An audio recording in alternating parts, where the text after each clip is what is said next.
Assalamualaikum warahmatullahi wabarakatuh. Saya Meiza Padilla dengan NIM 221119.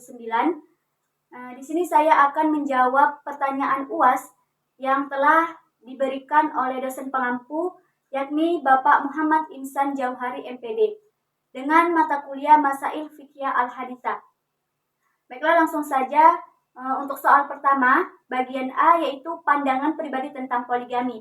Nah, saya sendiri mengenai pandangan terhadap poligami itu, saya tidak setuju dan saya tidak ingin dipoligami. Karena ada beberapa alasan. Yang pertama yaitu alasan religius. Nah, dalam Islam, poligami ini dapat diizinkan dengan beberapa syarat yang ketat, seperti keadilan terhadap keadilan terhadap semua istrinya. Nah, sudah dijelaskan di dalam Al-Quran surah An-Nisa ayat 3 yang menyatakan bahwa seorang laki-laki dapat menikah hingga 4 wanita jika ia berlaku adil. Nah, maksudnya di sini yaitu seorang laki-laki itu bisa melakukan poligami jika dia berlaku adil terhadap semua istrinya. Tetapi jika dia tidak bisa adil terhadap semua istrinya, maka sangat dianjurkan untuk menikahi satu istri saja. Kemudian yang kedua, yaitu kesejahteraan sosial. Nah, poligami bisa menjadi solusi dalam masyarakat dengan ketidakseimbangan gender, di mana jumlah wanita lebih banyak daripada pria. Jumlah wanita lebih banyak daripada pria, sehingga memberikan wanita yang tidak menikah peluang untuk mendapatkan suami dan membentuk keluarga. Nah, sekarang kan wanita itu lebih banyak daripada pria. Nah, mungkin karena wanita lebih banyak daripada pria, jadi wanita-wanita yang belum menikah, maka seorang laki-laki yang bisa menafkahi seorang wanita tersebut, maka laki-laki itu melakukan poligami terhadap wanita tersebut. Tetapi poligami itu harus disetujui oleh istri yang pertama tadi. Kemudian yang ketiga yaitu faktor ekonomi dan sosial.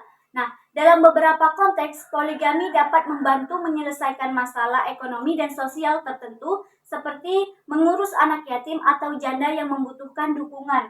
Nah, yang poin ketiga ini lebih ke membantu janda atau anak yatim.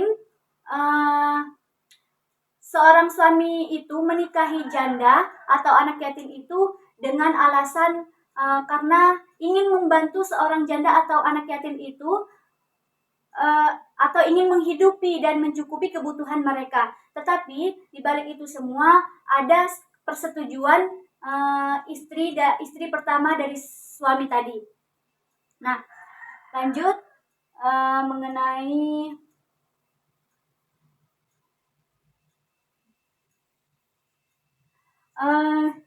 ada juga yang mengatakan tidak setuju tentang poligami tadi. Yang pertama itu ada beberapa aspek. Yang pertama, keadilan dan kesetaraan. Nah, banyak yang berargumen bahwa keadilan dalam poligami sangat sulit dicapai. Menurut penelitian, banyak wanita dalam hubungan poligami ini merasa kurang diperhatikan dan tidak diperlukan atau tidak adil.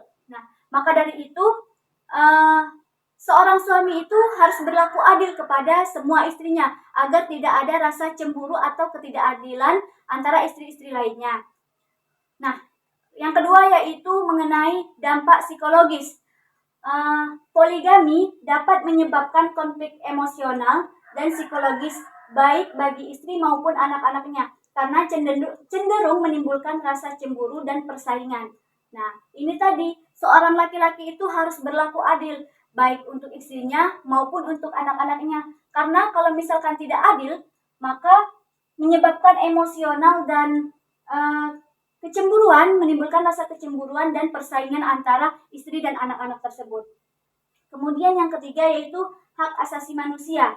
Nah, hak asasi manusia ini dari perspektif monogami dipandang lebih adil karena menempatkan wanita dalam posisi yang setara dengan pria dalam pernikahannya.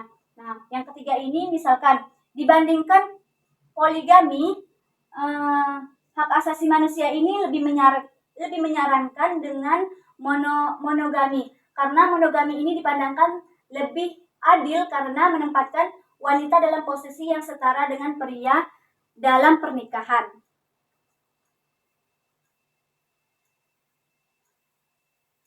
Kemudian poin yang soal pertama, poin yang B, yaitu pandangan hukum negara dan hukum Islam terkait poligami. Yang pertama yaitu hukum negara atau undang-undang. Nah, di Indonesia kan poligami ini diatur oleh Undang-Undang Perkawinan Nomor 1 Tahun 1974. Poligami diperbolehkan dengan syarat yang ketat, antara lain yang pertama itu mendapatkan izin dari pengadilan, yang kedua yaitu adanya persetujuan dari istri pertama, yang ketiga adanya alasan yang sah, yang keempat seperti istri tidak dapat menjalankan kewajibannya, kemudian yang kelima istri mengalami cacat atau penyakit yang tidak bisa disembuhkan, yang terakhir atau istri tidak dapat melahirkan keturunan. Nah, ini beberapa poin mengenai hukum negara jika seorang suami ingin melakukan poligami. Ini ada beberapa poin, ada 5 poin. Kemudian poligami menurut hukum Islam. Nah, dasar syariah, poligami diizinkan dalam Islam dengan batasan maksimal 4 orang istri dan syarat keadilan yang ketat. Didasarkan pada Quran surah An-Nisa tadi, yang mengizinkan pria untuk menikahi lebih dari satu wanita dengan syarat adil. Nah, kayak yang penjelasan pertama tadi mengenai Quran surah An-Nisa ayat 3 tadi, suami itu harus berlaku adil kepada semua istrinya. Jika tidak adil, maka dia dianjurkan untuk menikahi satu orang istri saja. Baiklah, di sini saya akan melanjutkan soal yang kedua. Poin yang pertama yaitu pandangan pribadi terkait aborsi dan pandangan ulama. Nah, aborsi adalah isu yang kompleks dan seringkali menjadi perdebatan yang sengit. Pandangan pribadi terhadap aborsi biasanya jadi pengaruh oleh perspektif moral, etika, dan religius. Tapi saya sendiri tidak menyarankan dilakukannya aborsi karena masih ada cara untuk misalkan seorang ibu itu tidak menginginkan anaknya, masih ada cara biarlah mereka melahirkan, tetapi anaknya itu diadopsi ke orang lain. Mungkin begitu. Tapi saya tidak menyarankan untuk melakukan aborsi. Nah, menurut moral dan etika, banyak yang menolak aborsi karena dianggap sebagai tindakan mengakhiri kehidupan yang berpotensi, sementara yang lain percaya bahwa perempuan memiliki hak untuk mengontrol tubuh mereka dan membuat keputusan mengenai kehamilan.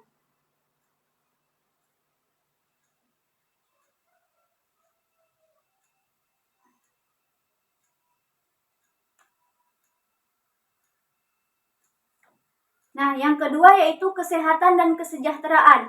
Beberapa pandangan atau pendapat bahwa aborsi itu harus diperbolehkan dalam kasus di mana kehamilan membahayakan kesehatan fisik atau mental ibu, atau dalam kasus kehamilan akibat pemerkosaan.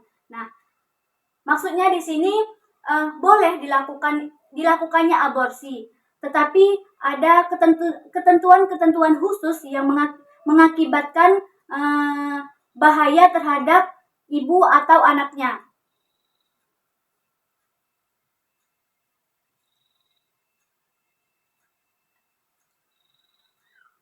Kemudian pandangan ulama terhadap hukum Islam syariah, mayoritas ulama mengharamkan aborsi setelah usia kehamilan 120 hari atau sekitar 4 bulan. Karena pada usia ini diyakini ruh sudah ditiupkan ke janin. Sebelum usia ini, beberapa ulama memperbolehkan aborsi dengan syarat adanya alasan yang kuat seperti bahaya bagi kesehatan, dengan syarat adanya alasan yang kuat seperti juga bahaya kepada kesehatan ibunya. Kemudian dalam mazhab Syafi'i, aborsi sebelum 120 hari umumnya diperbolehkan jika adanya alasan yang sah seperti kesehatan ibu atau jika kehamilan disebabkan oleh pemerkosaan. Nah, kemudian yaitu mazhab Hanafi. Mazhab Hanafi ini lebih cenderung memperbolehkan aborsi hingga usia 120 hari dengan alasan yang kuat. Kemudian mazhab Maliki dan Hambali umumnya lebih ketat dan cenderung melarang aborsi sejak awal kehamilan kecuali dalam kasus darurat medis. Nah, semua ini tidak memperbolehkan aborsi. Semua pendapat ini tidak memperbolehkan aborsi, tetapi dengan syarat-syarat atau ketentuan-ketentuan yang tertentu yang bisa mengakibatkan bahayanya seorang ibu hamil. Baiklah, di sini saya akan menjelaskan mengenai pandangan ulama terkait aborsi bervariasi tergantung pada mazhab dan interpretasi mereka terhadap hukum Islam atau syariah. Nah, mayoritas ulama mengharamkan aborsi setelah usia kehamilan yaitu 120 hari atau sekitar 4 bulan. Karena pada usia ini diyakini ruh sudah ditiupkan ke janin. Sebelum usia ini, beberapa ulama ini memperbolehkan adanya aborsi dengan syarat adanya alasan yang kuat seperti bahaya bagi kesehatan ibunya. Kemudian dalam mazhab Syafi'i, aborsi ini sebelum 120 hari umumnya diperbolehkan jika adanya alasan yang sah seperti kesehatan ibu atau jika kehamilan disebabkan oleh pemerkosaan. Kemudian mazhab Hanafi. Mazhab Hanafi ini lebih cenderung memperbolehkan aborsi hingga usia 120 hari dengan alasan yang kuat. Yang terakhir yaitu mazhab Maliki dan Hambali. Nah, mazhab Maliki dan Hambali ini umumnya lebih ketat dan cenderung melarang aborsi sejak awal kehamilan kecuali dalam kasus darurat medis. Nah, di semua mazhab ini menjelaskan bahwa aborsi ini diharamkan, tetapi pada saat usia kehamilan 120 hari atau 4 bulan, maka aborsi ini diperbolehkan, tetapi dengan adanya syarat-syarat tertentu seperti membahayakan kesehatan ibu atau disebabkan oleh pemerkosaan. Kemudian yang poin ke B yaitu aborsi karena janin terindikasi cacat. Nah, pandangan hukum Islam mengenai aborsi karena janin terindikasi cacat, kebanyakan ulama aborsi karena janin terindikasi cacat seringkali dipandang sebagai masalah yang rumit. Mayoritas ulama tidak mengizinkan aborsi hanya karena janin terindikasi cacat, kecuali cacat tersebut sangat berat akan menyebabkan penderitaan luar bagi anak setelah lahir. Maksudnya di sini, misalkan anak itu cacat, tetapi cacatnya tidak begitu parah, maka diharamkan melakukan aborsi. Tetapi jika anak itu misalkan sudah keluar tetapi menyebabkan kesakitan yang luar biasa kepada anak tersebut, maka boleh dilakukan aborsi. Kemudian situasi darurat. Situasi darurat ini jika cacat tersebut sangat parah dan tidak dapat disembuhkan, serta kehamilan belum mencapai 120 hari, beberapa ulama memperbolehkan aborsi atas dasar selamat untuk ibunya dan janinnya. Namun, setelah 120 hari, aborsi biasanya hanya diizinkan jika adanya ancaman serius terhadap kehidupan ibunya.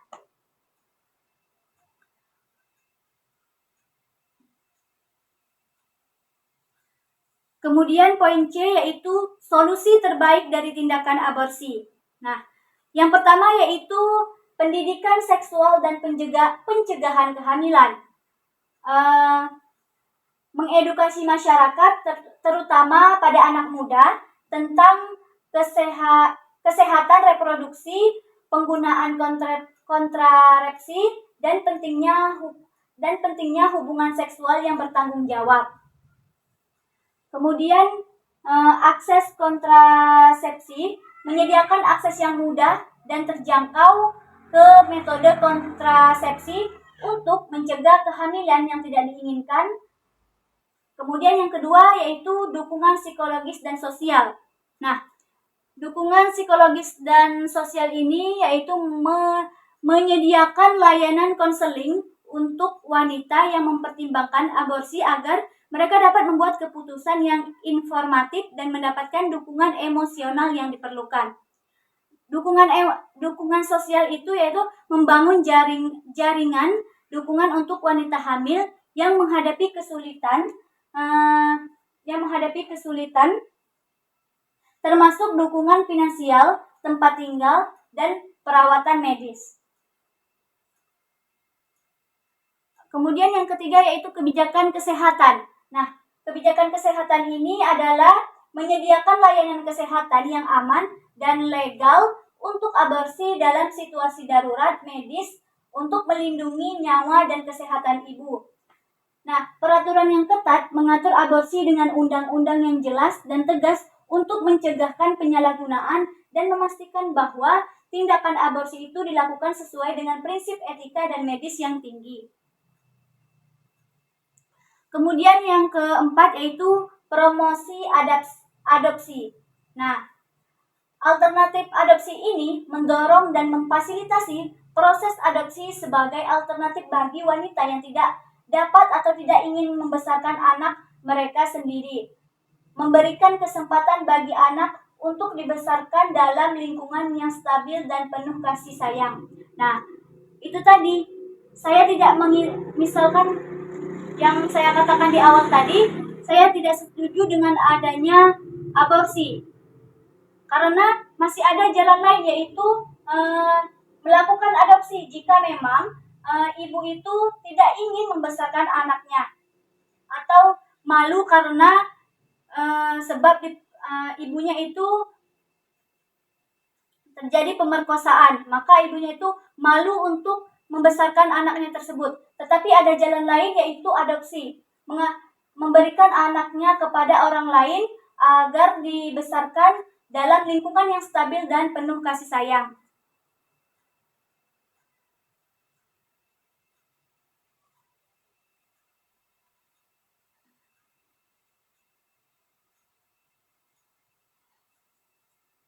Lanjut untuk soal yang ketiga, yaitu mengenai pernikahan beda agama. Nah, pernikahan beda agama ini adalah fenomena yang menimbulkan banyak perdebatan di Indonesia. Negara yang plural dengan berbagai agama dan kepercayaan.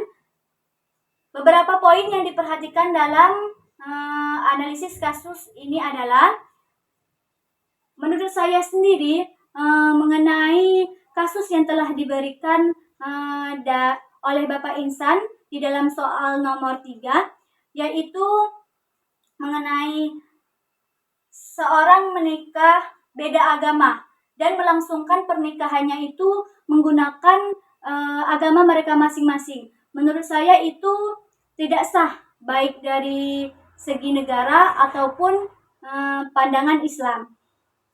Nah, beberapa poin yang diperlukan atau diperhatikan dalam analisis kasus ini adalah yang pertama yaitu motivasi pernikahan. Motivasi pernikahan ini untuk menikah dengan alasan cinta dan menghindari perzinahan adalah valid dari perspektif pribadi, namun hal ini harus dipertimbangkan dalam kerangka hukum dan sosial yang berlaku. Kemudian yang kedua yaitu legalitas. Nah, pernikahan beda agama ini seringkali dilakukan melalui lembaga non-resmi atau bahkan di luar negeri untuk menghindari pembatasan hukum Indonesia. Ini menunjukkan adanya kebutuhan untuk mengevaluasi kebijakan dan regulasi yang ada agama terkait pernikahan beda agama. Yang ketiga yaitu konflik peraturan perundangan yang ada di Indonesia mengatur bahwa pernikahan itu harus dilakukan sesuai dengan agama masing-masing. Hal ini menciptakan tentang bagi pasangan beda agama yang ingin menikah secara sah menurut negara.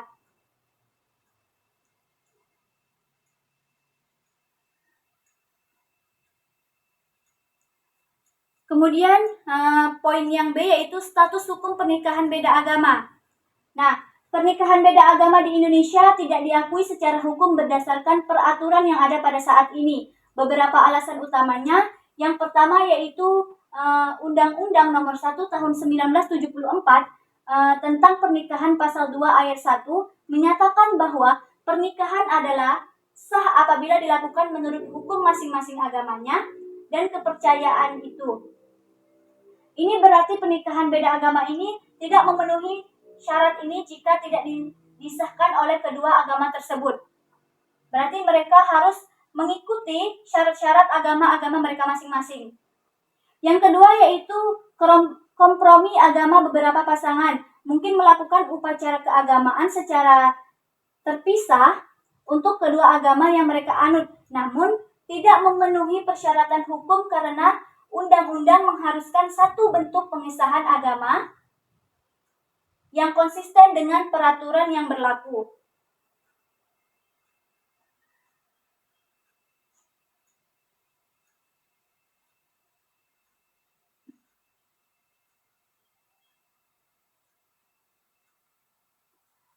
Kemudian yang poin C yaitu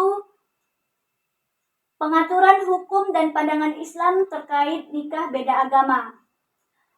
Yang pertama yaitu pengaturan hukum Indonesia. Nah, Undang-Undang Nomor 1 Tahun 1974 tadi, seperti disebutkan sebelumnya, undang-undang ini mengatur bahwa pernikahan hanya sah jika dilakukan sesuai dengan agama dan kepercayaan masing-masing pasangan. Yang kedua, Pasal 35 Undang-Undang Administrasi Kependudukan mengatur pencatatan pernikahan yang harus dilakukan oleh pejabat yang berwenang. Pasangan beda agama seringkali mengalami kesulitan dalam pencatatan resmi. Kemudian pandangan hukum Islam. Yang pertama yaitu mazhab mayoritas. Menurut mayoritas ulama, pernikahan beda agama ini tidak diperbolehkan dalam Islam kecuali pria non-muslim menikahi wanita ahli kitab atau Yahudi atau Kristen. Tetapi tidak sebaliknya, pernikahan antara wanita muslim dan pria non-muslim itu tidak diizinkan. Nah, yang kedua yaitu dasar Al-Quran. Dalam surah Al-Baqarah ayat 221 disebutkan bahwa pernikahan antara orang yang beriman dan orang yang tidak beriman itu tidak diperbolehkan. Jelas larangannya di dalam Quran surah Al-Baqarah ayat 221. Yang terakhir yaitu pendapat alternatif. Nah, beberapa ulama modern mungkin memiliki pandangan yang lebih fleksibel, namun tidak secara luas diterima dan seringkali tidak diakui secara resmi oleh otoritas agama. Nah, mungkin hanya ini jawaban atau pemaparan jawaban yang saya sampaikan di dalam video. Jika ada kurangnya, saya mohon maaf. Jika ada kesalahan-kesalahan dalam penyampaian materi yang telah saya sampaikan, saya mohon maaf. Kepada Allah kita sama-sama mohon ampun. Sekian dari saya. Wabillahi taufiq wal hidayah. Wassalamualaikum warahmatullahi wabarakatuh.